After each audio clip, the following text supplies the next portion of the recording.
जब एक सूत्र में हम बंध ही गए, परिवार एक हो ही गया है, आगे बढ़ाते हैं।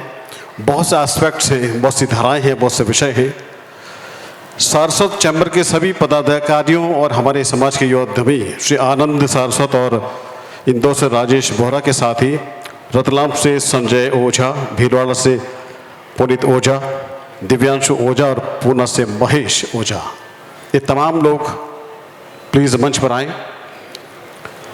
और हमारे युवा उद्यमी कैसे आगे बढ़ेंगे, कैसे राहें प्रशस्त होगी, किस तरह से रास्ते निकलेंगे और किस तरह से रास्ते हमें निकालने होंगे, ये तमाम जानकारी, तमाम बातें एक परिचर्चा के रूप में आपके सम्मुख पेश करने वाले हैं। हमारे आराध्य कुलदेवी सरस्वती का स्मरण करते हुए, हमारे पूज्य स्वामी जियों का आदरपूर्वक नमन करते हुए, आज विश्व के अनेक जगहों से यहाँ सम्मिलित हुए सारस्वत समाज के मेरे बंधु बांधव, आपको मेरा हृदयपूर्वक प्रणाम। मैं सीए प्रतीक्षा पाई, सारस्वत चैम्बर की director, one of the directors, Bangalore से, नम बेंगलोर से म्हारो जोधपुर पधारी हूँ। ये मेरा सौभाग्य है कि आज global chamber of Saraswat entrepreneurs की तरफ से मैं आप सभी को इस पैनल डिस्कशन में मनस्पूर्वक स्वागत करती हूँ। आज हमारा थीम है a future ready ecosystem, how the Saraswat chamber enables entrepreneurial and professional excellence. आज के पैनलिस्ट सारस्वत चैम्बर के 11 स्टॉलवर्ड्स हैं, जो आप सभी के साथ एक पैनल डिस्कशन में शामिल होंगे, जिन्होंने सारस्वत चैम्बर के भी कॉन्क्लेव्स किए हैं और जो बिजनेस में भी महागणी लोग हैं। और हम में से एक 5-6 लोग साउथ इंडिया से हैं, हमारी हिंदी थोड़ी कच्ची हो सकती है, तो आप हमें आपके अपने समझ के बड़े दिल से माफ़ कर दीजिएगा अगर कुछ भूल चूक हुई तो सबसे पहले मैं आपको सारस्वत चैम्बर का एक छोटा सा इंट्रोडक्शन देना चाहती हूँ। The vision of a unified Saraswat entrepreneurial platform was first imagined as early as 1991. However, it was in 2019 that this vision took a concrete, structured and mission-driven form.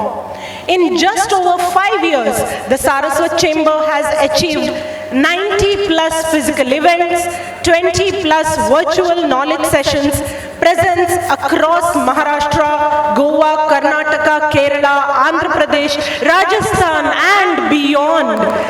A strong network of 1,000 plus members, focused interventions across finance, MSMEs, real estate, law, technology, family business, AI, technology and leadership.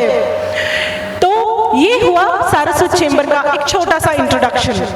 अभी यहाँ पधारे ये सभी जो गण्यमान्य हैं, इनसे हम बात करेंगे कि एक समाज की तौर पर, एक एज अ सारस्वत समाज हम लोग कैसे आगे बढ़ सकते हैं बिजनेस में, एंटरप्रेन्योरशिप में और फैमिली बिजनेस में, कैसे हम अपने बिजनेसेस को मॉडर्नाइज कर सकते हैं और कैसे हम अपने बिजनेसेस को कॉर्पोरेटाइज कर सकते हैं। सबसे पहले मैं सिद्धार्थ जी से बात करना चाहती हूँ।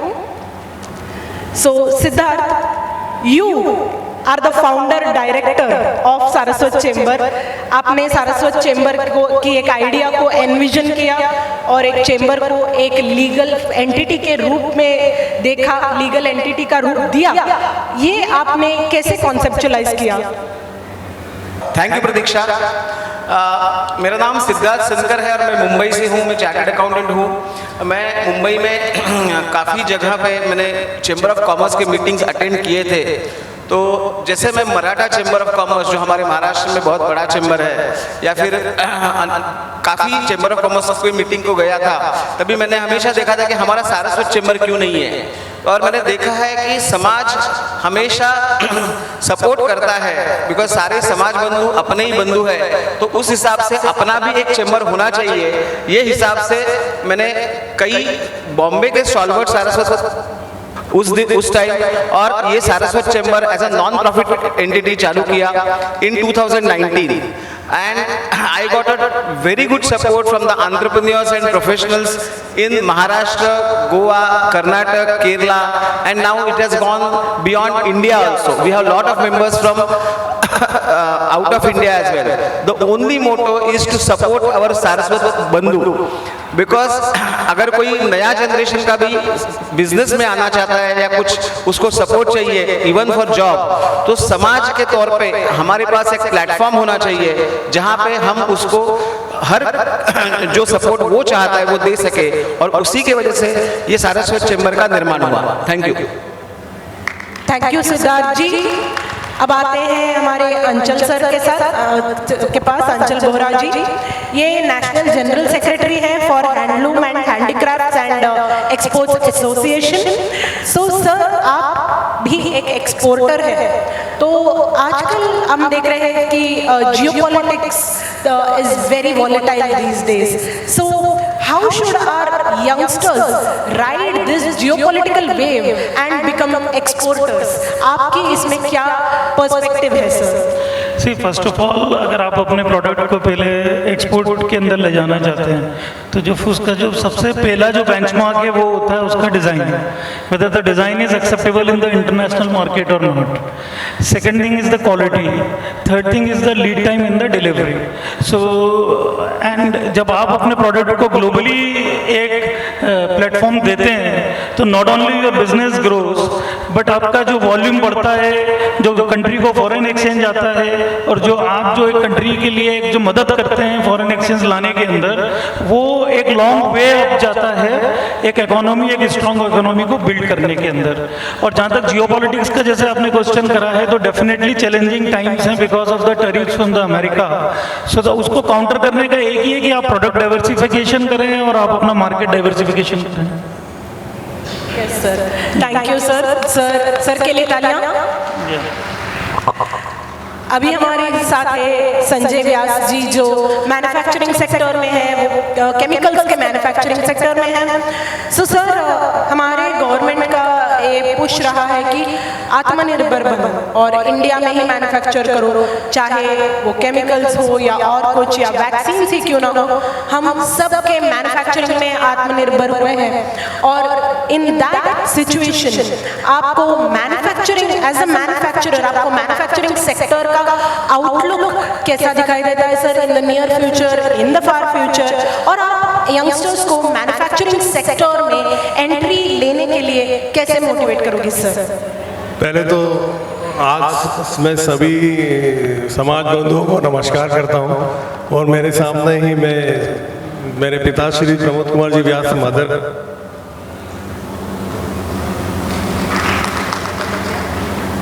आपने पूछा मैन्युफैक्चरिंग, मैं रतलाम से आता हूँ, संजय व्यास हमारा पारिवारिक मैन्युफैक्चरिंग यूनिट है ऑक्सीजन और केमिकल का।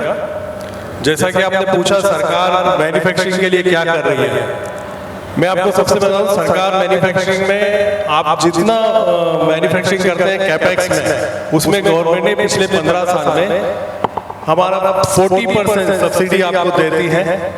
और यदि आपको बड़ा प्रोजेक्ट करना है तो PIL product incentive scheme government ने लाया है, जिसमें आप जितना टर्नओवर करेंगे उसका 8% से 15% की रेंज में आपको गवर्नमेंट इंसेंटिव देगी आपके टर्नओवर का। दूसरा आपने पूछा कि मैन्युफैक्चरिंग में क्या बच्चों को आना चाहिए, मेरा ये कहना है मैन्युफैक्चरिंग एक ऐसी शक्ति है, लोग नौकरी तो देते हैं, मैन्युफैक्चरिंग नौकरी पैदा करती है। तो आप लोगों को नौकरी छोड़ के मैन्युफैक्चरिंग में आना चाहिए, और एक अच्छे प्रोडक्ट, अच्छी क्वालिटी के साथ और पेशेंस के साथ यदि आप मैन्युफैक्चरिंग में आते हैं तो हमारे आने वाला भविष्य भारत का बहुत बड़ा है, बहुत गुंजाइश है। सभी समाज बंधुओं को मैं निवेदन करता हूँ, युवाओं को, कि मैन्युफैक्चरिंग में आए।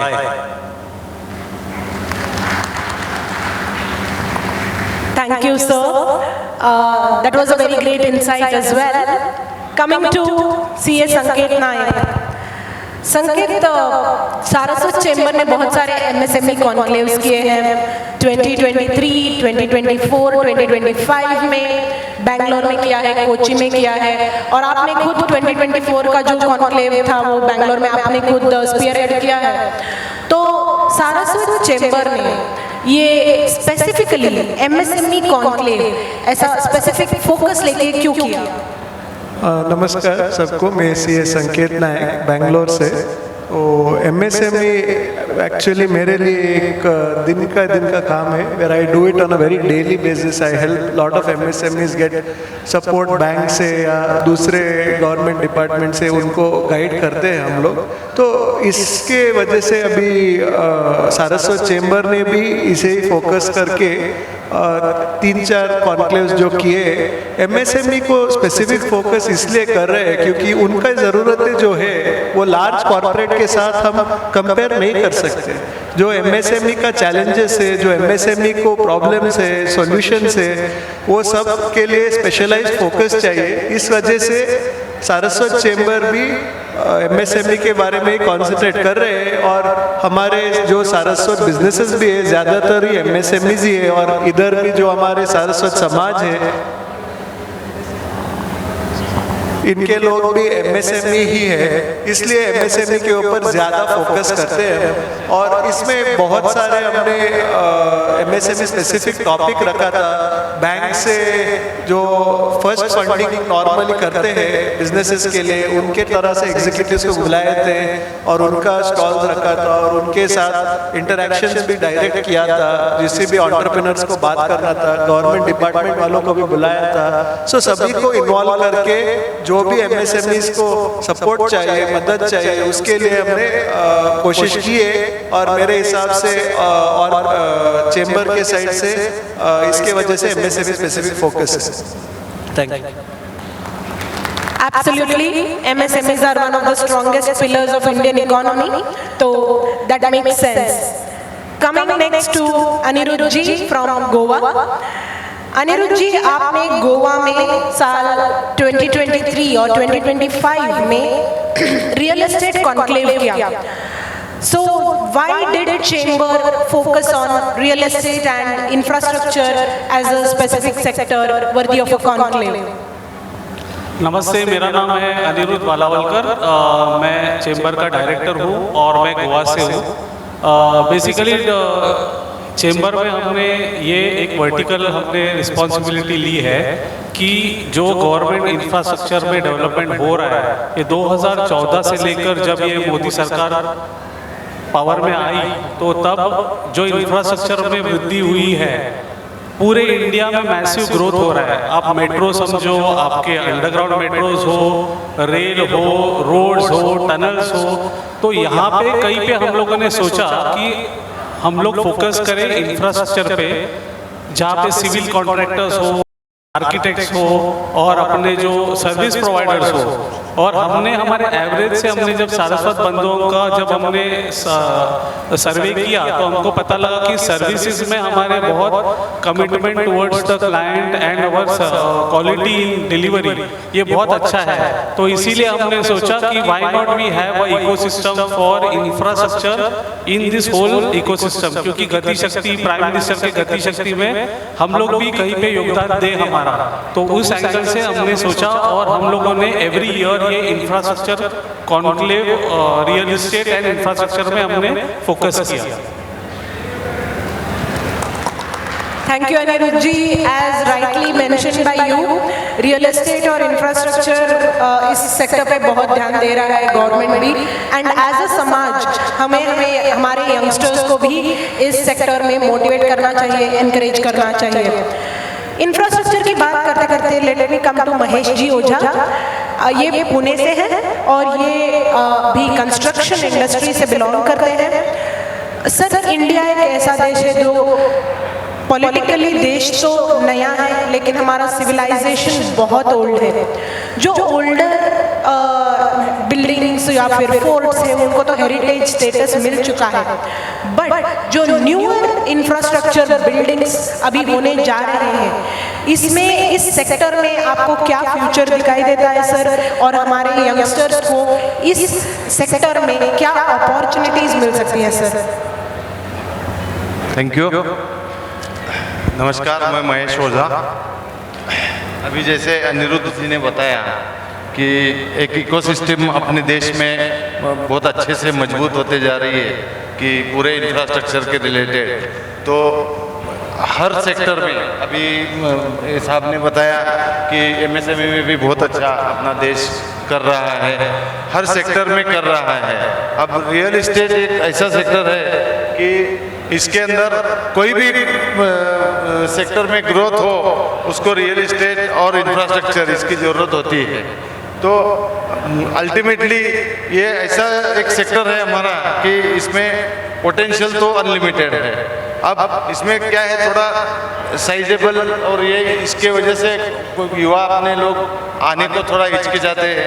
तो मैं ये कहना चाहूँगा कि ऐसा कुछ भी नहीं होता है। जितने भी बड़े बड़े आप देखते रहेंगे इस फील्ड में बड़े बड़े दिग्गज लोग, आज कंपनीज बड़ी हुई है, कभी किसी ने छोटे से ही स्टार्ट किया रहेगा। तो ऐसा कुछ भी नहीं है, आप अभी स्टार्ट करोगे तो किसी दिन आप भी उनके लाइन में बैठ सकते हैं। तो पोटेंशियल तो है, आपने अपनी मेहनत से और ईमानदारी से अगर आप काम करोगे तो पक्का अपने यहाँ पे इंडिया में ये सेक्टर में आप आगे जा सकते हैं। Thank you. बिल्कुल sir, thank you so much. अभी हम आते हैं प्रवीण काकोड़े जी के पास जो गोवा से आए हैं। प्रवीण, सारस्वत चेंबर के थ्रू आपने ग्लोबल सारस्वत कॉन्क्लेव किया था ईयर 2022 में गोवा में, तो आपका आइडिया क्या था ये कॉन्क्लेव लॉन्च करने के बिहाइंड? सबसे पहले मुझे ये मौका लेना है that we should all give a big round of applause to Ghanshyam Ojha ji and his team for bringing us together. I think what we are seeing today is remarkable and this takes, हमारा जो effort है Saraswat chamber से भी कि हम लोग इकट्ठा आए। पर्पस बहुत सिंपल है, आज ग्लोबलाइज्ड वर्ल्ड में हम लोग जी रहे हैं। जब तक हम लोग साथ नहीं आते हैं, ग्लोबल चैम्बर का मकसद क्या है? आज की डेट में हम लोग 11 देशों में कोई ना कोई मेंबर है। हमारी ये इच्छा है कि हम लोग एक दूसरे से जान पहचान बढ़ाएं। हर देश में, हर स्टेट में हमारा कम से कम एक मेंबर होना चाहिए, ताकि हम में से कोई भी कहीं भी जाए, कोई किसी भी को कोई भी ज़रूरत पड़े तो हम एक दूसरे को फ़ोन करके मदद कर सकें। मेरा हमेशा से ये कहना है कि हम लोग रिजर्विंग कम्युनिटी नहीं है, हम लोग डिजर्विंग कम्युनिटी है। तो हमारी जो नॉलेज पावर है उसको इकट्ठा करने के लिए ये कॉन्क्लेव बहुत ज़रूरी है। कॉन्क्लेव में होता क्या है, हम लोग आते हैं, लेक्चर्स होते हैं, डिस्कशंस होते हैं, नॉलेज सेशंस होते हैं, बट सबसे ज़रूरी चीज़ क्या होती है? एक दूसरे से लगाव बढ़ता है, रिलेशनशिप बनती है। और यहाँ पे भी मैं सुबह से यही महसूस कर रहा हूँ, जो अपनापन देखने को मिलता है, मुझे नहीं लगता है इससे बड़ी कोई भी चीज़ होती है। मेरा ये भी मानना है कि अगर हमारी कम्युनिटी को सक्सेसफुल होना है तो बहुत ज़रूरी है कि हम लोग काबिल बने, हम लोग सक्षम बने और हम लोग बहुत सक्सेसफुल बने। और इसके लिए हर प्रयास होना चाहिए। और मैं आप लोगों से एक चीज़ मांगने आया हूँ, बहुत ज़रूरी है कि हम लोग हफ्ते में 15 मिनट 20 मिनट कम्युनिटी के लिए निकालें। हम अपनी तरह से कोई भी कोशिश करें ताकि सिर्फ कॉन्क्लेव तक न रुकें। हम हर एक को प्रयास करना है कि हम लोग इस कम्युनिटी को इकट्ठा कैसे करें ताकि हम 1 और 1 11 हो जाएं। Thank you. प्रवीण जी ने तो बिल्कुल सही बताया, 1 और 1 करके अब इस पैनल में 11 लोग हैं ही, तो that is very good. And अभी and another thing what Praveen told, पहले हमारे जो टेम्पल्स है गोवा में है, जो श्रीधर प्रभु ने भी दिखाया उनके पीपीटी में, पहले जब हम गोवा जाते थे तो हम लोग सिर्फ हमारे मंदिरों को जाके आते थे, लेकिन अब जब गोवा जाते हैं तो 2 दिन एक्स्ट्रा रुकते हैं, सभी के साथ एक बिजनेस मीटिंग भी हो जाती है, थोड़ा बिजनेस डिस्कशन भी हो जाता है और आते हैं। और इस कॉन्क्लेव के बाद तो जब भी जोधपुर भी आएंगे तो 2 दिन एक्स्ट्रा रुकेंगे, सभी के साथ बिजनेस मीटिंग भी करेंगे और फिर बाद में ही हम लोग बैंगलोर जाएंगे। Now coming to Puneet Ojha ji, he is from बिलवाड़ा। आप एक फैमिली बिजनेस से बिलोंग करते हो पुनीत जी, आजकल समाज में हम देख रहे हैं कि जो भी यंगस्टर्स हैं फैमिली बिजनेस को छोड़ के जॉब में जा रहे हैं। बहुत कम लोग हैं जो फैमिली बिजनेस में डटे रहते हैं। तो एज अ समाज, एज अ कम्युनिटी, हमारी क्या रिस्पॉन्सिबिलिटी है इन यंगस्टर्स के तरफ की हम इनको खुद के फैमिली बिजनेस के बारे में प्राउड बनाएं, उनको अट्रैक्ट करें फैमिली बिजनेस में रहने के लिए, और उनको फैमिली की जो लेगेसी है, फैमिली का जो बिजनेस है, वो आगे बढ़ाने के लिए मोटिवेट करें सर। Ji, thank you. मेरा नाम पुनीत ओझा है, मैं भिलवाड़ा से गोपाल मंडल्स को रिप्रेजेंट करता हूँ। जो सवाल आपने पूछा है वो बहुत सही है कि आज के समय पे जो भी फैमिली ओन बिज़नेस हैं, सब लोग कतराते हैं कि उस बिज़नेस को करें या नहीं करें। इसका एक सबसे बड़ा रीज़न ये बनता है कि सब लोग ये जानते हैं कि आज आपके जो कॉम्पिटिटर्स हैं वो काफ़ी बड़े कॉम्पिटिटर्स हैं जिनके अगेंस्ट आपको फ़ाइट करना है और आपको उसके लिए कैपिटल चाहिए। तो मैं यह चाहता हूं कि आज ये इस प्लेटफॉर्म पे एक समाज, सारस्वत समाज का जो अपना ये ग्रुप है वो भी एक ऐसा उभर के आए जो अपने पूरे समाज के जितने भी छोटे बड़े और बीच में वर्ग के जो औद्योगिक क्षेत्र हैं उन सबको सपोर्ट करे। एक एग्ज़ाम्पल मैं यहाँ पे देना चाहूँगा कि आज दूसरे समाज में अपन जैसे देखते हैं कि जैन समाज का जीतो है, और अपन ने अभी हाल ही में सुना था कि कुछ टाइम पहले उन्होंने सबने मिलके लग्जरी गाड़ी खरीदी और वो काफ़ी चर्चा में भी आया था। तो वो उनके लिए नेसेसिटी नहीं, वो उनके लिए एक लग्जरी थी, और उनका समाज उस लेवल पे पहुंच गया है कि वो लग्जरी अफोर्ड करवा पा रहा है अपने कम्युनिटी को।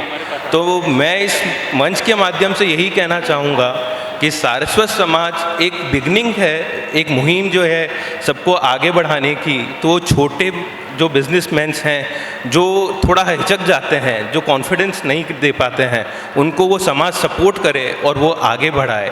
और दूसरा जो यंग जनरेशन्स जो आ रही हैं उनको ये कहना चाहूँगा कि आपको एक फैमिली बिजनेस, एक अपॉर्चुनिटी मिली है जो ऑलरेडी आपके पास एस्टेब्लिश्ड है, तो आप उसको पेशेंस के साथ और उसको एक सेल्फ कॉन्फिडेंस के साथ आप उसको यूज़ कीजिए। मैं खुद अपने फैमिली बिजनेस को ज्वाइन किया हूँ, 8 साल यूएस रहा हूँ, जॉब वहाँ पे किया है मैंने। उसके बाद पिछले साल मैं वापस सब कुछ यूएस से छोड़ के यहाँ पे आया हूँ। तो मैं उसी मुहिम को आगे बढ़ाना चाहता हूँ कि अपने समाज को, अपने बिजनेस को, अपने भारत को कैसे आगे बढ़ाएं। तो हम अपनी जो एजुकेशन बाहर से लेके आए हैं, जो टेक्निक्स बाहर से लेके आए हैं, वो कैसे यहाँ पे इम्प्लीमेंट करें। Thank you. बिल्कुल, बहुत अच्छा बोला पुनीत जी आपने। इसमें मैं एक और ऐड करना चाहती हूँ। सारस्वत चैम्बर ने जो भी कॉन्क्लेव किया था, जब हमने फैमिली बिजनेसेस के बारे में बात किया था यंगस्टर्स से, तो बेंगलोर में तमिल के अयंगार ब्राह्मण कम्युनिटी और आर्य वैश्य कम्युनिटी, ये दोनों कम्युनिटी के लोग हमारे पास आए थे और उन्होंने हमको बोला था कि हमको भी मदद करो हमारे कम्युनिटी की ऐसे ही चैम्बर बनाने में, ताकि हम भी हमारे यंगस्टर्स को ऐसे ही मोटिवेट करें। So, of course, every community is working towards maintaining and growing and scaling up family businesses. Next, we come to a first gen entrepreneur, Anand Ji Saraswat from Jaipur. इनके introduction के लिए एक video play करने की request देती हूँ मैं।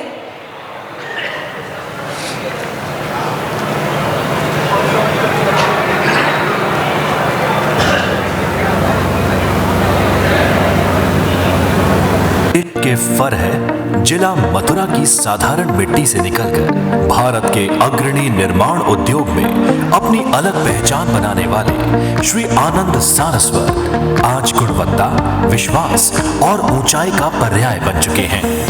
University of Poona से सिविल इंजीनियरिंग की पढ़ाई पूरा करने के बाद उन्होंने पुणे के एक प्रतिष्ठित बिल्डर के साथ अपने करियर की शुरुआत की। यही रखी गई थी एक मजबूत नींव। फिर आया साल 1998, एक ऐसा मोड़ जिसने उनकी जिंदगी की दिशा ही बदल दी। 2 दोस्तों और रिश्तेदारों ने समझाया, जोखिम गिनाए, रोकने की कोशिश की, लेकिन आनंद सारस्वत को अपने हुनर और मेहनत पर पूरा भरोसा था। उन्होंने अपनी स्थायी नौकरी छोड़ी और खुद का निर्माण व्यवसाय शुरू करने का साहसिक फैसला लिया। ये रास्ता आसान नहीं था। संघर्ष ने हर कदम पर परीक्षा ली। इस कठिन दौर में सबसे बड़ी ताकत बनी पत्नी अनामिका। धीरे धीरे संघर्ष ने सफलता का रूप लेना शुरू किया। पहला बड़ा प्रोजेक्ट मिला जयपुर के सीतापुरा औद्योगिक क्षेत्र में पोद्दार पिगमेंट्स फैक्ट्री का। इस प्रोजेक्ट की सफलता ने आगे के रास्ते खोल दिए। इसके बाद उन्होंने स्काई 25 प्रोजेक्ट तैयार किया, जो आज भी राजस्थान की सबसे ऊंची इमारत के रूप में अपनी पहचान बनाए हुए है। इसी तरह जम्मू की सबसे ऊंची इमारत जम्मू उनकी क्षमता और दूरदृष्टि का प्रमाण है। करीब 11 लाख वर्ग फुट की पार्क रिजेंसी और लगभग 10 लाख वर्ग फुट की हाइट पार्क जैसी बड़ी परियोजनाएं भी इसी सफल यात्रा का हिस्सा रही। आज उनके पास राजस्थान, जम्मू कश्मीर, उत्तर प्रदेश और तेलंगाना में 45 से अधिक परियोजनाएं पूर्ण करने का अनुभव है और 75 लाख वर्ग फुट से अधिक क्षेत्रफल में निर्माण कार्य की विशेषज्ञता।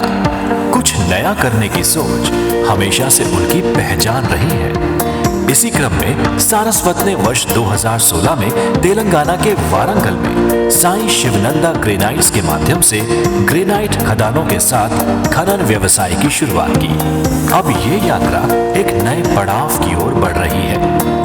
वर्ष 2026 में आनंद सारस्वत बिल्डरशिप यानी डेवलपर बिजनेस में प्रवेश करने की योजना बना रही हैं, जहां वे अपने दशकों के निर्माण अनुभव को आवासीय और मिश्रित उपयोग वाली परियोजनाओं के रूप में नई पहचान देने वाले हैं। सारस्वत केवल व्यवसाय ही नहीं करते, वे नेतृत्व भी करते हैं। राजस्थान कॉन्ट्रैक्टर्स एसोसिएशन के अध्यक्ष के रूप में उन्होंने पूरे उद्योग को दिशा देने का कार्य किया है।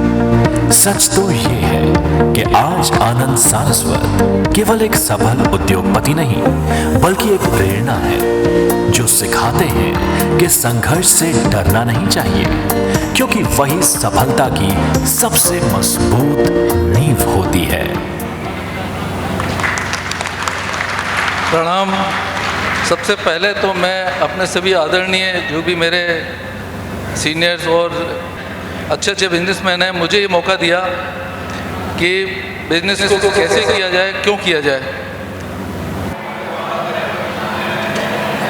जैसे कि सब पूछते हैं और भाई क्या हाल है, जनरली अपन बोलते हैं मौज आ रही है।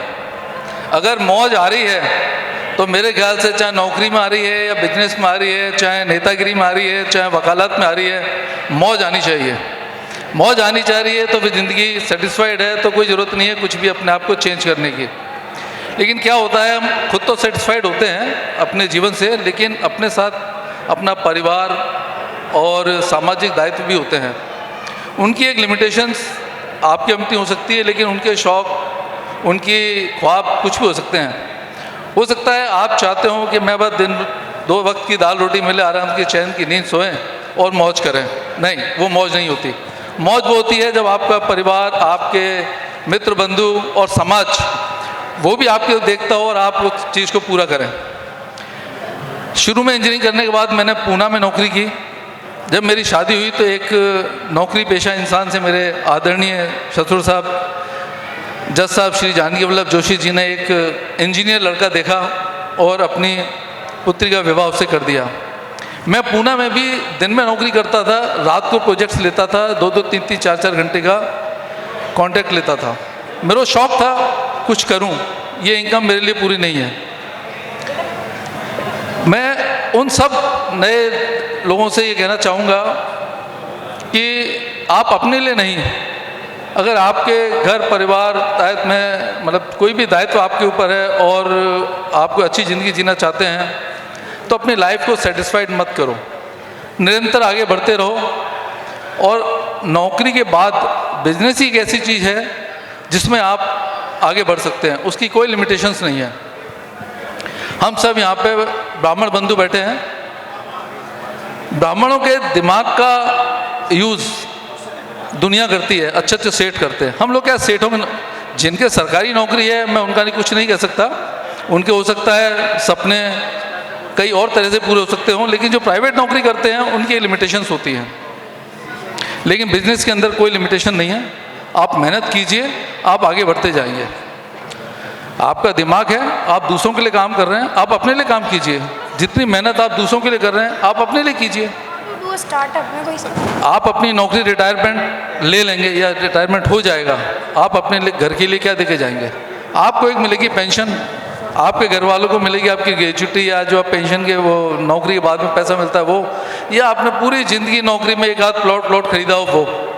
लेकिन अगर आप बिज़नेस कर रहे हैं तो बिज़नेस में आप क्या देके जाएंगे? अपने परिवार को, अपने नेक्स्ट जनरेशन को, अपने जो भी एसोसिएट्स हैं उनको एक बिजनेस देके जाएंगे, धंधा देके जाएंगे, जिससे वो आगे बढ़ सकें। जरूरी नहीं है कि आप आईएएस कलेक्टर कुछ हैं तो आपका बेटा भी आईएएस कलेक्टर बने। आजकल तो नेताओं के बच्चों को भी नेता बनने की इजाज़त नहीं है, क्यों साहब? तो बिजनेसमैन जो है उसके लिए कोई ये नहीं है कि आप बिजनेस कर रहे हैं तो आप अपना बिजनेस अपने बच्चे को नहीं दे सकते। आप अपने बच्चों को बिजनेस दीजिए। अब आपके बच्चे के अंदर काबिलियत होनी चाहिए कि आपके बिजनेस को आगे बढ़ाए। मैं बिजनेसमैन नहीं हूँ, मैं आज भी बिजनेसमैन नहीं हूँ, मैं अपने आप को कभी बिजनेसमैन नहीं मानता, क्योंकि मुझे मालूम है मेरे पिताजी नौकरी करते थे, मेरे जितने भी बहन भाई हैं वो सब जॉब में, मतलब मेरी बहन के परिवार में सब नौकरी करते हैं, एकमात्र मैं था जिसने इस बिज़नेस किया। अब मेरा बेटा अगर इस बिज़नेस को आगे बढ़ाता है तो वो बिजनेसमैन हो सकता है, मैं बिजनेसमैन नहीं हूँ। मैंने तो पूरी ज़िंदगी, अब आपने देखा होगा कि सफ़र को आगे बढ़ाने की कोशिश की है। मेरे दोनों बच्चे यूएस पढ़ते थे, मुझे 2-4 साल पहले उम्मीद नहीं थी ये लोग वापस आएंगे, लेकिन मेरे बच्चों ने मेरे कहे को माना, मेरा बेटा मेरे पास आया, मेरे बिज़नेस को उसने आगे बढ़ाने की संभावना की, तो हम उसको बिज़नेस को आगे बढ़ा रहे हैं। जितने भी लोग हैं मैं ये कहूँगा, अगर आप नौकरी से सेटिस्फाइड नहीं हैं, मेहनत कीजिए, बिजनेस कीजिए। बिजनेस का कोई भी नियम, कोई भी सिद्धांत नहीं होता। आप जो करें, जैसा करें, कुछ भी करें, इंतज़ार करें, अपने समय का इंतज़ार करें, मेहनत करते जाएं, ऐसी टीम को डेवलप करें जो टीम आपके लिए काम करे, जैसे कि आप किसी और के लिए काम कर रहे थे। अच्छी टीम होगी, जल्दी राइज करेंगे। मैं एक छोटा सा उदाहरण दूंगा, मेरा टाइम थोड़ा लंबा हो गया है, बोर हो रहे होंगे लोग। मैंने जब नौकरी छोड़ी थी, पहला जब मेरा बिल बना, मैंने उसके अपने मुनाफे को जोड़ा। मैं 1 साल की तनख्वाह कमा चुका था, मेरा पहला बिल 3 महीने में बना था। मैं कैलकुलेशन करता था कि 3 महीने में 1 साल की तनख्वाह, फिर क्या हो। ये तो मेरा शुरुआती काम था। उसके बाद मैंने काम किए, उनमें तो मैं चाह रहा हूँ कि अगर मैं नौकरी पर होता तो शायद मैं एक छोटा या बहुत बड़ा कैसा भी नौकरी होता, बिजनेसमैन तो नहीं होता। तो बिजनेस करें, मेहनत करें। मैं तो सब मेरे सारस्वत बंधुओं को कहूँगा, प्रोत्साहित करें लोगों को, उत्साह दें उनको ऐसा नहीं करें नहीं ब्राह्मण बिजनेस नहीं कर सकते, तू छोड़, तेरे बस की बात नहीं है, तेरा ये कुछ नहीं। नहीं, सबके बस की बात है। आपके बस की बात नहीं है इसलिए आप कह रहे हो उसको कि तेरे बस की बात नहीं है। आप उसको काम करने दें, उसको उसके समय का इंतजार आने दें, आप उसको सपोर्ट करें। पैसे से बिजनेस नहीं होता। मेरे पास कुछ भी नहीं था जब मैंने काम किया, तो आप लोगों को सपोर्ट करें। मेरे यंग जो भी भाई भतीजे दोस्त, अब तो सब सारस्वत है तो शायद रिश्तेदार ज़्यादा हैं, दोस्त कम हैं। तो भाई लोगों, बिजनेस करो, इंतजार करो अपने समय का, मेहनत करो, जरूर सक्सेस होगे, 100% सक्सेस होगे, ये मेरा दावा है। धन्यवाद। Thank you sir, very motivating, आपकी जर्नी बहुत ही मोटिवेटिंग है सर। अब आते हैं हम राजेश बोहरा सर के पास, ये इंदौर से हैं। और सर आप आईटी प्रोडक्ट्स के डिस्ट्रीब्यूटर्स हैं। एक वक्त था जब लोग सोचते थे कि कंप्यूटर तो हमारे लिए है नहीं, एआई तो हमारे लिए नहीं है, but today AI, computer, technology is no more a luxury, it's a necessity. तो जो हमारे सारस्वत समाज के जो एग्जिस्टिंग बिजनेसेस हैं उनको एआई से कैसे ऑटोमेट करा जाए, मॉडर्नाइज करा जाए, इसमें आप क्या फ्यूचर देखते हैं, इसका हमको आपका पर्सपेक्टिव बताइए सर। Thank you. सभी लोगों को मेरा नमस्कार। मेरा नाम राजेश बोहरा है, मैं इंदौर से हूँ और मेरी क्वालिफ़िकेशन, मैं as a computer science engineer हूँ। ऑलमोस्ट 30 इयर्स हो गए हैं मुझे मेरे फील्ड में, जिसमें मैं डिस्ट्रीब्यूशन का बिजनेस करता हूं। और हम लोग एमपी में, मध्य प्रदेश में लीडिंग डिस्ट्रीब्यूटर हैं सभी लीडिंग ब्रांड्स के। कटिंग एज टेक्नोलॉजी में काम करते हैं। सभी यंग लोगों को मैं ये ज़रूर समझाना चाहूँगा और बोलना चाहूँगा कि डोंट हैव फियर। हाँ, ज़रूर आपको टेक्नोलॉजी का सहारा लेना पड़ेगा। अभी जो कन्वेंशनल बिजनेस हैं और ट्रेडिशनल बिजनेस हैं उनको उस तरीके से नहीं करना चाहिए। अब उसमें आपको टेक्नोलॉजी का बहुत यूज़ करना पड़ेगा और जो नई टेक्नोलॉजी आएंगी उनको सीखना भी पड़ेगा और अपने बिजनेस के लिए इम्प्लीमेंट भी करना पड़ेगा। तभी आप इस कटिंग एज टेक्नोलॉजी को यूज़ कर पाएंगे और कम्पिटिटिव वर्ल्ड जो अभी कट थ्रोट कंपटीशन है सब जगह, उसमें आप बीट भी कर पाएंगे उस लोगों को। जेनजीज के लिए ज़रूर मैं एक पर्सनल एडवाइस दूंगा कि नॉर्मली अपन लोग बिजनेस में फियर करते हैं, स्पेशली ब्राह्मण्स लोग। गुरुजी ने आज बहुत अच्छी चीज़ बोली थी कि अपने में बहुत दिमाग है, एंड मैं पर्सनली भी मानता हूँ कि Brahmins are very intelligent. Only अपन लोग बिजनेस को लेकर बड़े कैजुअल हो जाते हैं कि अरे क्या करना बिजनेस, अपन जॉब करेंगे। मेरा पर्सनल मानना है कि अगर आप बिजनेस में आएंगे तो आपको लगेगा कि यहाँ पर कितनी अपॉर्चुनिटी है, और जितने भी बिजनेस कम्युनिटी इंडिया के अंदर बोलते हैं आप उनसे बहुत अच्छे होंगे। मैं पर्सनली मैंने 30 इयर्स तक एमपी के मार्केट को लीड किया है और अभी भी हम लीड कर रहे हैं आईटी फील्ड के अंदर, और बहुत से दूसरी कम्युनिटीज़ वाले हैं, पर स्पेशली हम लोग इस सेक्टर को लीड करते हैं। एंड आई विश कि सभी लोग ज़्यादा से ज़्यादा इस फोरम से जुड़ें और हम लोग जो हेल्प कर सकते हैं उनकी हेल्प करें। Sure sir, thank you, that was very insightful. अब आते हैं पैनल के सबसे यंग मेंबर दिव्यांश ओझा जी के पास। आपका बहुत फैन फॉलोइंग है यहाँ पे। सो दिव्यांश, आपने सभी के पर्सपेक्टिव्स को सुना, उसका अध्ययन किया, और अब मैं आपसे पूछना चाहती हूँ, आप एक थर्ड जनरेशन फैमिली एंटरप्रेन्योर है, फैमिली बिजनेस एंटरप्रेन्योर है। आप अपने फैमिली के लेगेसी को आगे बढ़ा रहे हैं। तो ये इन सभी जो सीजन्ड एंटरप्रेन्योर्स हैं, इनके जो पर्सपेक्टिव्स है पैनल डिस्कशन में आपने सुना, और इसके बदौलत आपका perspective as a youngster, as a third gen family business entrepreneur क्या है कि बिजनेस को, एग्जिस्टिंग बिजनेस को कैसे ऑर्गेनाइज किया जाए, स्ट्रीमलाइन किया जाए, कॉर्पोरेटाइज किया जाए और मॉडर्नाइज किया जाए। नमस्ते एवरीवन। तो जैसा आपने बताया कि मैं third generation of the business हूँ, so it is a very big privilege जो भी एक सेकेंड जनरेशन और थर्ड जनरेशन एंटरप्रेन्योर है, उनके पास उनके फादर और उनके दादाजी का जो भी मेहनत है, लाइक 10 ईयर्स, 20 ईयर्स और 30 ईयर्स, उनको डायरेक्टली वही प्लेटफॉर्म मिलता है। और मैं ये समझता हूँ कि अगर मैं कोई नई चीज़ स्टार्ट करता हूँ तो I will have to start it from zero.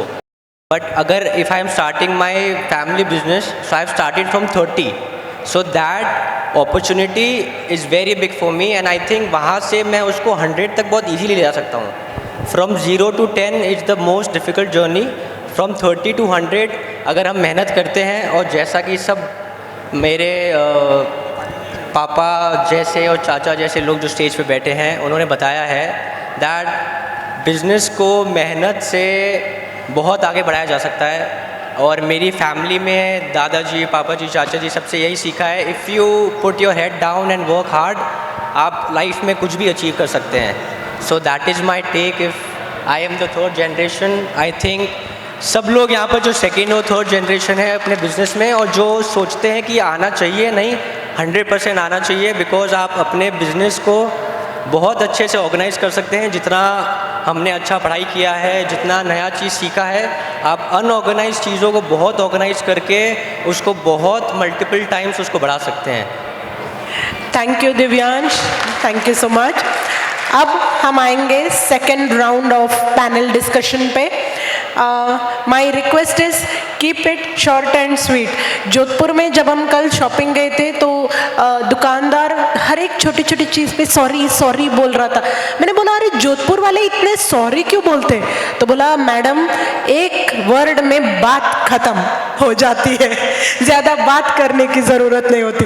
तो let's keep it short and sweet and fast. Siddharth, आपने मुंबई में 2024 और 2025 में एक बड़े पैमाने पे फाइनेंस एंड लीगल कॉन्क्लेव किया, जहाँ पे आपने चार्टर्ड अकाउंटेंट्स, लॉयर और फाइनेंस और लीगल के डिफरेंट डिपार्टमेंट्स में जो भी है उन सभी को बुलाया और उस पे बहुत विषयों पे डिस्कशंस किया। So what led to the conceptualisation of getting together people from finance and legal sectors? Thank you Pratiksha. Saraswat chamber ने आज तक काफ़ी सारे कॉन्फ्रेंसेस किए हैं जहाँ पे बहुत सारे एंटरप्रेन्योर्स और प्रोफेशनल्स इकट्ठा हुए हैं। उसके बाद हमने सोचा कि भाई हम सारे तो इकट्ठा हो सकते हैं, पर अगर हम प्रोफेशन वाइज इकट्ठा होंगे तो हमारे प्रति अपॉर्चुनिटीज़ और भी बढ़ेंगी।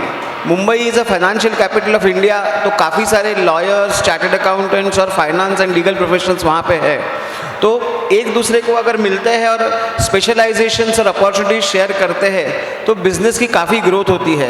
ये हमने 2 बार फाइनेंस और लीगल कॉन्क्लेव करके प्रूव भी किया। काफ़ी सारे बिजनेस के डील्स एक्सचेंज हुए इस हिसाब से, और उसके बाद गोवा में रियल इस्टेट कॉन्क्लेव, फिर टेक कॉन्क्लेव, ऐसे हमने सेक्टर वाइज कॉन्क्लेव भी किए।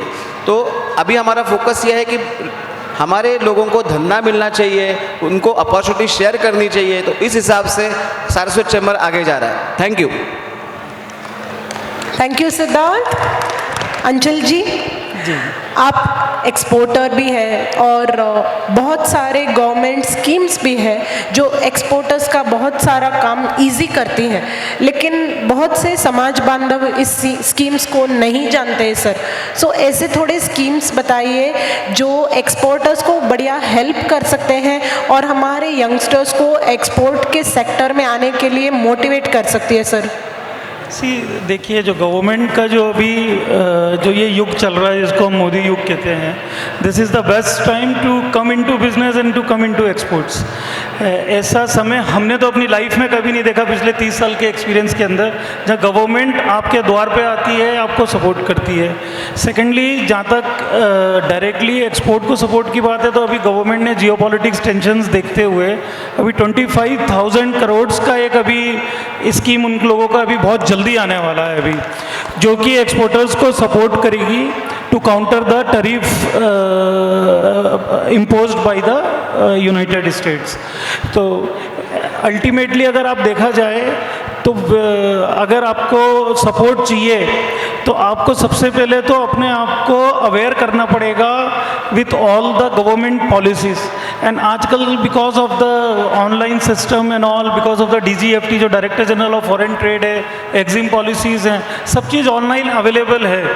बट अगर आपको स्क्रैच से स्टार्ट करना है एक्सपोर्ट के लिए, तो मैं तो यही सजेस्ट करूंगा कि सबसे पहले आप अपनी खुद की ट्रेनिंग करिए, सबसे पहले आप अपने आप की स्किल सेट को डेवलप करिए, नहीं तो पैसे की बर्बादी हो जाएगी और कुछ नहीं होगा। तो सबसे पहले जो है अपना अच्छा एक अपना डिज़ाइन प्रोस्पेक्टिव बनाइए अपने प्रोडक्ट का, उसका पैकेजिंग बनाइए, फिर आप एक्सपोर्ट मार्केट में जाइए। गवर्नमेंट की बहुत स्कीम्स हैं एक्सपोर्ट प्रमोशन के लिए। आप बाहर जाते हो फेयर लगाने के लिए, उसका 70 to 80% पैसा आपको मिल जाता है, होटल का स्टे का पैसा आपको मिल जाता है। तो इस तरीके से बहुत सारा लघु उद्योग भारती एक बहुत बड़ा प्लेटफॉर्म है जो कि सपोर्ट करता है। घनश्याम जी हैं, उसके नेशनल प्रेसिडेंट रहे हैं, और बहुत लोगों ने, मैं ये नहीं कहूँगा हजारों ने, मिलियंस ने बेनिफिट उठाया है एक ऑर्गेनाइजेशन का, इस लघु उद्योग भारती का।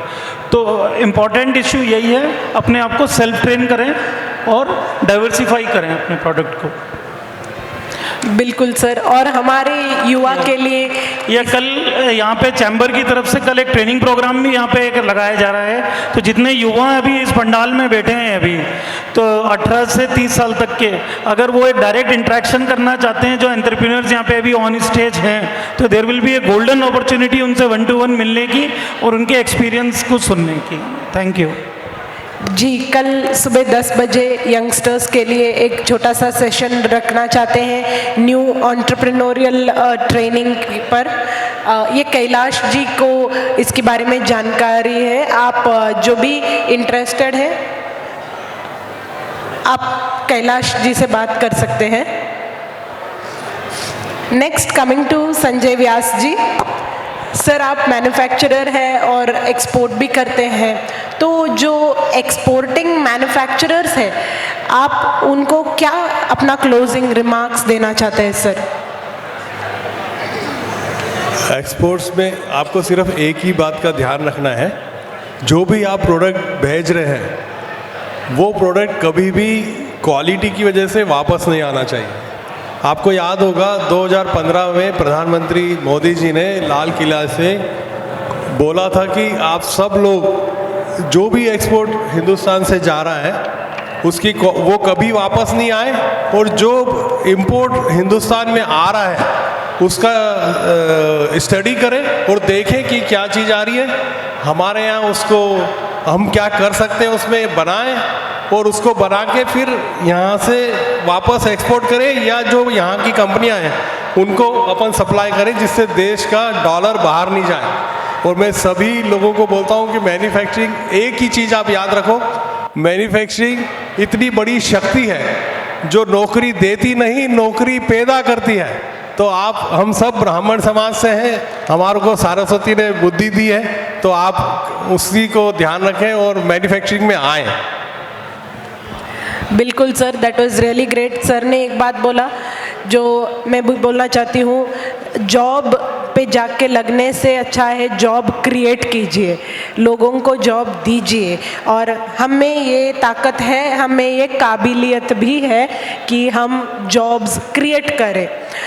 नाउ कमिंग टू CA संकेत नायक, आपने MSME कॉन्क्लेव जो कंडक्ट करा था बेंगलोर में, उसमें फोकस एरियाज क्या थे? बिकॉज जैसा कि हमारे अंचल सर ने बोला कि बहुत सारे गवर्नमेंट स्कीम्स हैं लेकिन लोगों को उनका पता नहीं है। तो जो MSME कॉन्क्लेव हुआ था उसमें बहुत सारे फंडिंग स्कीम्स, गवर्नमेंट स्कीम्स के बारे में नॉलेज डिसेमिनेशन हुआ था, जिक्र हुआ था, एक्सपर्ट्स आए थे।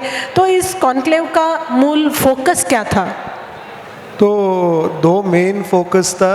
एक क्या है कि MSMEs का जो भी सॉल्यूशंस चाहिए और जो भी फंडिंग और दूसरे गवर्नमेंट स्कीम, जैसे अभी हमारे एक्सपर्ट ने कहा, उसके बारे में इंफॉर्मेशन देना वो एक की चीज़ था। और एक प्रैक्टिकल सिचुएशन देखा था। एक पार्टी जो आए थे उनको, क्योंकि हर बैंक का, हर इंस्टीट्यूशन का उनका इंटरनल पॉलिसी रहता है, तो एक उसका जो एग्जिस्टिंग सेटअप था वहाँ से उनको कुछ काम नहीं हो रहा था, तो उधर वो कॉन्क्लेव को आए और उधर सभी बैंकों का स्टॉल था। एक इससे इंटरेक्शन किया और उसका नेक्स्ट एक और इंस्टीट्यूशन में विदिन 2 हफ्ते के अंदर काम हो गया। तो प्रैक्टिकली मैंने देखा है कि बहुत डिफरेंस हो गया एक एक एंटरप्रेन्योर को। ऐसे बहुत सारे एग्जांपल्स है। और दूसरी बड़ी चीज़ जो है, नेटवर्किंग बहुत की चीज़ है, जो भी सारस्वत चेंबर का भी फोकस इसी पर है। और आज हमारे स्वामी जी ने भी हमें सबको एकत्रित करने की बात की थी, और अभी भी जो भी स्पीकर्स हैं उन्होंने भी वही, और जो हम यहाँ के सम्मेलन ओझा जी और जो सब लोगों ने किया है वो भी नेटवर्किंग का ही किया है। तो इसलिए हमें सबको एकजुट होकर नेटवर्क करना है, और ये वही एक मेन चीज़ है। क्योंकि क्या है कि वसुदैव कुटुंबकम आपने पढ़ा होगा, जो अब अंदर आते हैं तो उसका पूरा ये है, पूरा एक सुभाषित है। क्या है कि अयम निज परोवेति गणना लघु चेतसम उदार चरितानाम तो वसुदैव कुटुंबकम। इसका मैं एक दूसरा अर्थ बोलना चाहता हूँ कि हम सारस्वत समाज में बहुत सारे, इंडिया के अंदर, भारत के अंदर बहुत जगह में हम स्प्रेड हुए हैं, महाराष्ट्र, राजस्थान, कर्नाटक और सभी जगहों में, बट हम अभी भी एक नहीं हुए। तो अभी उदार मन से हमें क्या करना चाहिए कि सभी लोगों को, सभी सारस्वत समाज को एकजुट होके वसुदैव कुटुंबकम, सारा सारस्वत समाज को एक साथ आना है, और उसको नेटवर्किंग का बहुत अहमियत है इसमें। Thank you. एब्सोल्युटली संकेत। कमिंग टू अनिरुद्ध जी, आपने रियल एस्टेट और इंफ्रास्ट्रक्चर कॉन्क्लेव करा था। इसमें ना कि सिर्फ रियल एस्टेट से जुड़े लोग लेकिन बाकी अन्य प्रोफेशनल्स भी जैसे सीएज, लॉयर्स सभी बेनिफिट हुए थे। तो किस प्रकार से बेनिफिट हुआ था एक रियल एस्टेट और इंफ्रास्ट्रक्चर कॉन्क्लेव का सर? मैं यहाँ पे डायरेक्ट एग्जांपल के साथ कहना चाहता हूँ कि रियल एस्टेट कॉन्क्लेव जो हमने कंस्ट्रक्शन इंडस्ट्री के लिए किया था, इंफ्रास्ट्रक्चर के लिए किया था, तब हमको पता नहीं था कि कौन क्या काम करता है। हमारे पास कंसल्टेंट्स जो है बड़े बड़े ब्रिजेस से लेकर हाईवे से लेकर टनल्स का एक्सपीरियंस है। दूसरे हमारे पास साइड में कॉन्ट्रैक्टर्स है जो काम कर सकते हैं। तो हमने जब ये कॉन्क्लेव किया तब हमको पता लगा पहली बार कि ये हमारे पास स्ट्रेंथ है। नेक्स्ट कॉन्क्लेव में हमने क्या किया, इन लोगों का पेयरिंग करके इनके साथ डिस्कस करके हम लोगों ने स्ट्रैटेजी तैयार करके हर एक को कैसे हम लोग इसमें जुड़े। एग्जाम्पल मैं बोल रहा हूँ कि एक टेंडर था जिसमें हमारे लोगों ने पार्टिसिपेट किया था। पार्टिसिपेट करने के बाद हमको रेफरेंसेस आया और जो 5 लोग थे, 5 लोगों में से जो शॉर्टलिस्ट करना था वो हमारे आदमी को किया गया because of some our connects locally there. वो आदमी को 14 करोड़ का काम जस्ट विथ रेफरेंस मिला और ये सारस्वत बांधों को मिला है, ये चेंबर की वजह से मिला।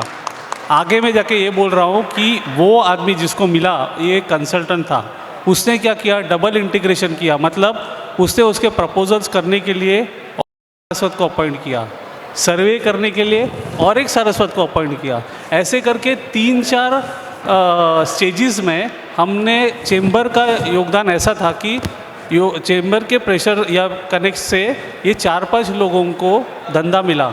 Otherwise this would have gone to somebody else who is a outsider.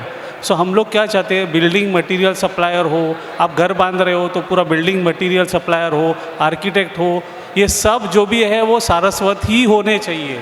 First give preference to Saraswat professionals, then give to Hindus.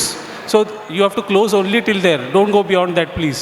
So हमारा रिक्वेस्ट ये है कि पहले सारस्वतों को आप प्लीज़, अगर उनका 100 रुपये का कोट होगा और उससे अगर 110 किया होगा तो उसको भावताव करके 1-2 रुपये एक्स्ट्रा दे दो, क्योंकि ये कम्युनिटी के लिए कर रहे हो आप। सो हमारा रिक्वेस्ट है प्लीज़ उसके साथ भावताव मत करना। लास्टली हम लोग जो भी देते हैं, ये पूरा जो भी धंधा हम लोग मतलब हमारे बांधवों को देते हैं, शेयर करते हैं, वो पूरा प्रोफेशनल हिसाब से होता है। मतलब अगर उसको धंधा मिलता है और अगर उसने बराबर से परफॉर्म नहीं किया तो हम लोग उसका कान भी पकड़ते हैं और उसको ये भी बोलते हैं भाई तू सुधर, नहीं तो तेरे को नेक्स्ट टाइम हम लोग नहीं देंगे। तो these are the things which we need to give. And lastly जो हमारे सीनियर्स हैं, जो आर्किटेक्ट्स है, जो सिविल कॉन्ट्रैक्टर्स है, वो बाकायदा लोगों को, जो यंगस्टर्स को सिखाते हैं कैसे करना है, क्या करना है, और अगर गलती हुआ तो उनको क्लास भी लेते हैं। तो ये हमारा समाज का रिस्पॉन्सिबिलिटी है। अगर आप लोगों ने, आपने किसी बांधव को दिया हुआ है और उसने अगर गलती किया है तो उसको गाली मत देना, उसको बुला के समझाओ, बुझाओ, उसको बोलो, क्योंकि आप नेक्स्ट पीढ़ी तैयार कर रहे हो। तो नेक्स्ट पीढ़ी को जब तैयार करोगे तो आप थोड़ा आपका भी योगदान देना चाहिए कि अगर मिस्टेक हुआ है तो उसको सुधारने का एक अवसर देना। सो मेरा रिक्वेस्ट है ईच एंड एवरी वन को कि अभी नेक्स्ट टाइम आप घर का कंस्ट्रक्शन कर रहे हो या कुछ भी कर रहे हो तो सारस्वतों का ध्यान रखना। आपके बगल में सारस्वत दुकानदार है, आपके बगल में सारस्वत आर्किटेक्ट है, ये कहीं ना कहीं पे आपको ये सोचना पड़ेगा। अभी ये रिक्वेस्ट से मैं मेरा 2 शब्द क्लोज करता हूँ। Thank you. Thank you Aniruddh. और मैं ये बात भी बोल दूं कि रियल एस्टेट कॉन्क्लेव जो सारस्वत चेंबर ने किया था, 2 दिन के कॉन्क्लेव में 25 करोड़ का बिजनेस एक्सचेंज हुआ था। और जो MSME कॉन्क्लेव किया था उसमें 2 दिन में सारस्वत स्टॉलवर्ड्स ने एकत्रित होके 51 करोड़ का फंड इकट्ठा करने का कमिटमेंट भी दिया है, जो अभी 2026 में उस पर भी काम चालू होगा। सो अभी एक मैसेज है, हमारे एक उद्यमी जी है, महिला उद्यमी है मंजू सारस्वत जी, वो एक प्रश्न पूछना चाहती है। तो एक मैसेज आया कि उनसे एक प्रश्न ले। नमस्कार सारस्वत बंधुओं, एक बहुत ही छोटा सा प्रश्न है। जोधपुर है, बहुत छोटी जगह है, हम लोग बच्चों को पढ़ा रहे हैं। 10th किया, 11th किया, 12th किया। 12th के बाद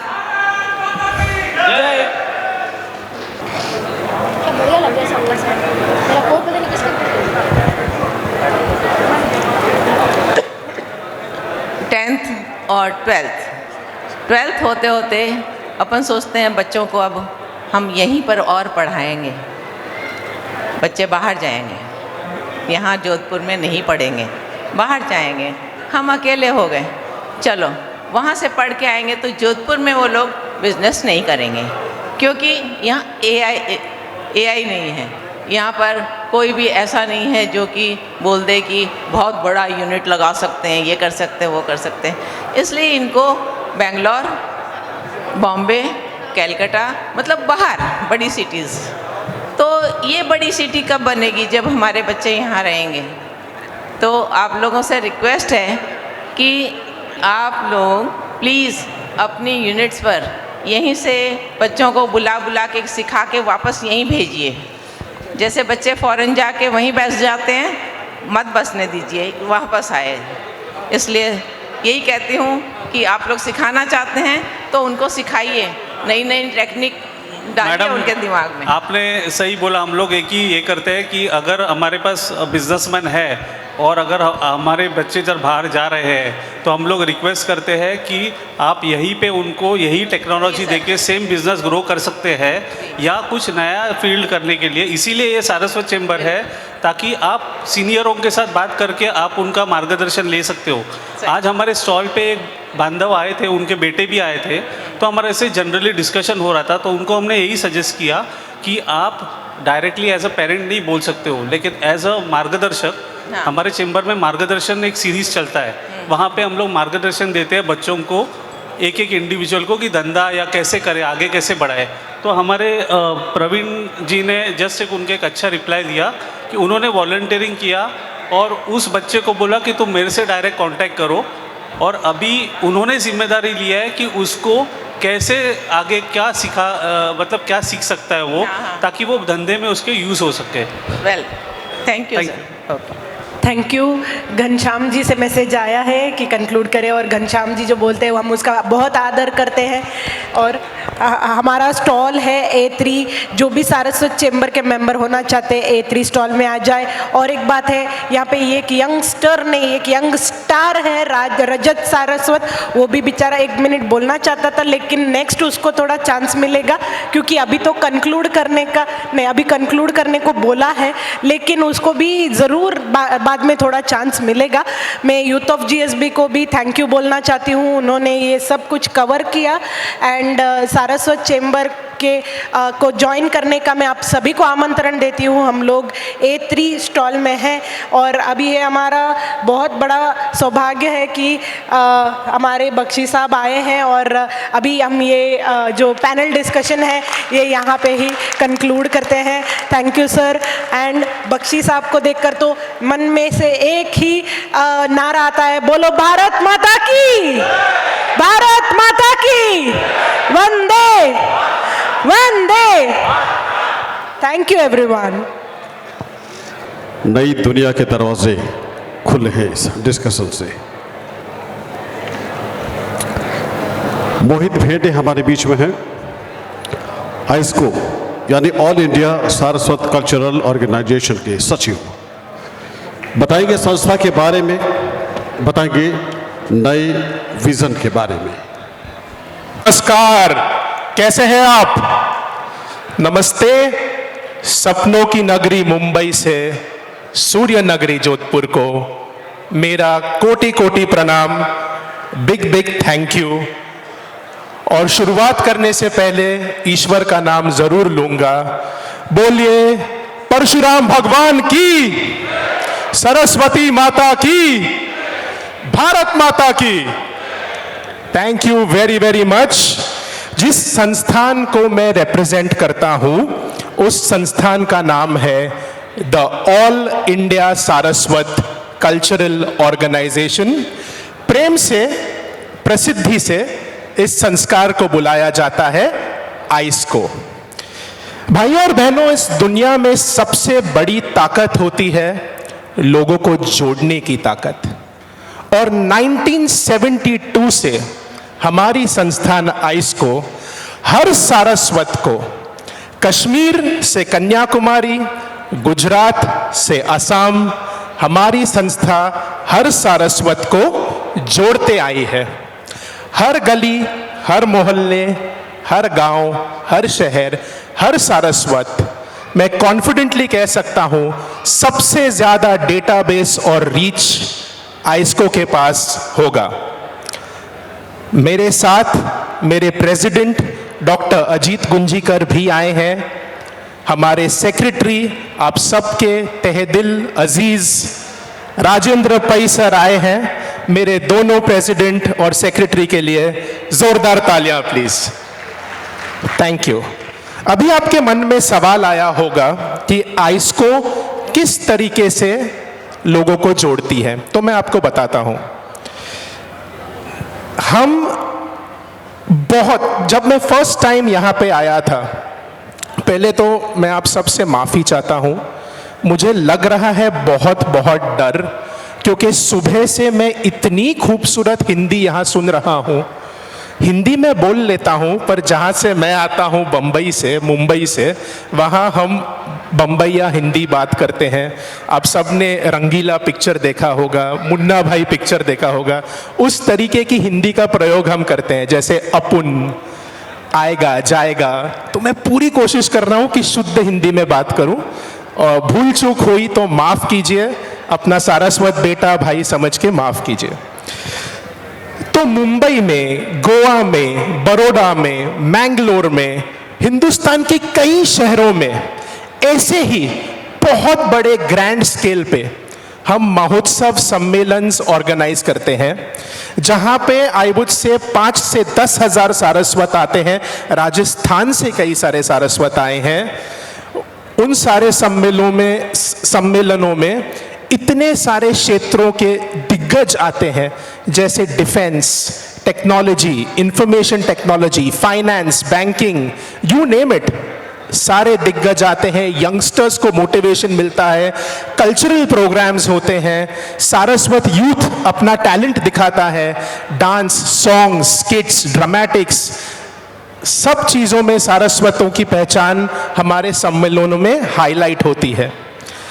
उसके अलावा हम regularly musical programmes, Saptarang, banking के ऊपर सेमिनार्स, फाइनेंस के ऊपर सेमिनार्स, ये ऑर्गेनाइज करते रहते हैं। मेरा ये मानना है कि किसी भी संस्थान की पहचान जिनको वो संस्थान ऑनर करते हैं, जिन व्यक्तियों को वो संस्थान सम्मान देते हैं, उससे बढ़ती है, वो संस्थान की शोभा बढ़ती है। और आइस्को 1972 से अपने कम्युनिटी का सबसे बड़ा पुरस्कार, सारस्वत रत्न पुरस्कार आयोजित करते आ रहा है। Thank you. एंड अभी मैं कुछ नाम लूंगा भाइयों और बहनों, जो सारस्वत रत्न पुरस्कार जीते हैं, जिनको ये पुरस्कार मिला है। पहले जो मन में आता है, मेरा गर्व है, एक सारस्वत रत्न पुरस्कार अवॉर्डी हमारे साथ बैठे हैं। जोरदार तालियां for major general doctor GD Bakshi, हमारे सारस्वत रत्न यहां पे बैठे हैं। जीडी बख्शी साहब तो हैं ही। Padma Vibhushan doctor Anil Kakodkar, he is the head of India's nuclear programme, Padma Vibhushan है। भाभा एटॉमिक रिसर्च सेंटर के अध्यक्ष रहे हैं। इंडियाज न्यूक्लियर कमीशन के हेड है वो, उनको मिला है। पद्मश्री अशोक सराफ जी, जो रंगमंच पे, सिनेमा में हम सबका मनोरंजन करते हैं, उन्हें यह अवार्ड मिला है। पद्म भूषण वर्ल्ड के best orthopaedic surgeon doctor Nandkishore Laad, उनको यह अवार्ड मिला है। केवी कामत साहब, आईसीआईसीआई बैंक को जिन्होंने बुलंदियों पे पहुंचाया, उनको यह अवार्ड मिला है। ऐसे कई सारे दिग्गजों को, और ये लिस्ट बहुत लंबी है। सुरेश प्रभु सर, अपने भारत देश के एक्स रेलवे मिनिस्टर, इतने सारे पोर्टफोलियोज होल्ड किए हैं, उनको यह अवार्ड मिला है। तो ये सारस्वत रत्न पुरस्कार हम देते रहते हैं दिग्गजों को। ऑडियंस भर भर के आती है, बहुत अच्छा लगता है। उसके अलावा सारस्वत अभिमान अवार्ड्स अपकमिंग टैलेंट यंगस्टर्स के लिए, जैसे कि अमृता राव जो एक्ट्रेस है, बहुत सारे ऐसे लोग हैं जिनको ये अवार्ड से हम नवाजते हैं। सारस्वत आधार स्तंभ ऐसे लोग जो बिहाइंड द सीन्स काम करते हैं, जिनको कभी फेम नहीं मिला, कभी कोई ग्लैमर नहीं मिला, पर जो असली रीढ़ की हड्डी है अपने समाज की, उनको हम ऑनर करते हैं। तो ऐसा सब हमारी आइस्को करते रहता है। फुल इंडिया के हर सारस्वत को जोड़ने का काम हम करते हैं और बड़े गर्व के साथ हम इस मंच पे लॉन्च करना चाहते हैं हमारा डिजिटल इनिशिएटिव, जिसको हम कहते हैं विजन, जो है विश्व इंटीग्रेटेड सारस्वत ऑर्गेनाइजेशन नेटवर्क, जिसके लिए हमने एक छोटी सी वीडियो फिल्म तैयार की है। मैं रिक्वेस्ट करूंगा महेंद्र जी को, महेंद्र जी वो video film please. Thank you. Please ये वीडियो फिल्म देखिए। देवी और सज्जनों, पीछे नहीं चले, सदियों से सारस्वत इतिहास के पीछे नहीं चले। हमने इतिहास रचा है विचार से, अनुशासन से, मूल्यों से। कश्मीर से कन्याकुमारी तक, गुजरात से असम तक, एक समाज, एक प्रभाव, यही है सारस्वत गर्व। और इस राष्ट्रीय शक्ति को जोड़ता है all India Saraswat cultural organisation 1972 से पूरे भारत में संस्कृति, बौद्धिकता, नेतृत्व, AIS को, विरासत को आगे बढ़ाता है। अब अगला कदम विजन, विश्व सारस्वत इंटीग्रेटेड ऑर्गेनाइजेशन नेटवर्क। एक प्लेटफॉर्म, एकजुट समाज, हर संगठन, हर पहल, सहयोग, प्रभाव, कार्यक्रम, विचार, अवसर एक केंद्र में। विजन कोई वेबसाइट नहीं, ये डिजिटल रीड है। फेज 1 शुरू, ये शुरुआत है। ये है सारस्वत शक्ति, ये है AIS को, ये है विजन। तो देवी और सज्जनों, जोधपुर की इस पावन भूमि पे, इस मंच पे लॉन्च हुआ है प्रोजेक्ट विजन। आइस्को के प्रोजेक्ट विजन के लिए जोरदार तालियां प्लीज। विजन बेसिकली हर सारस्वत जो संस्था है, चाहे वो कहीं पे भी हो, जस्ट 2 मिनट्स, या थैंक यू सर। समय की पाबंदी है जी, पर विजन प्लेटफॉर्म पे जरूर आइए and we will move forward. Thank you very very much for your time. Thank you Ghanshyam sir, thank you and see you soon. Thank you.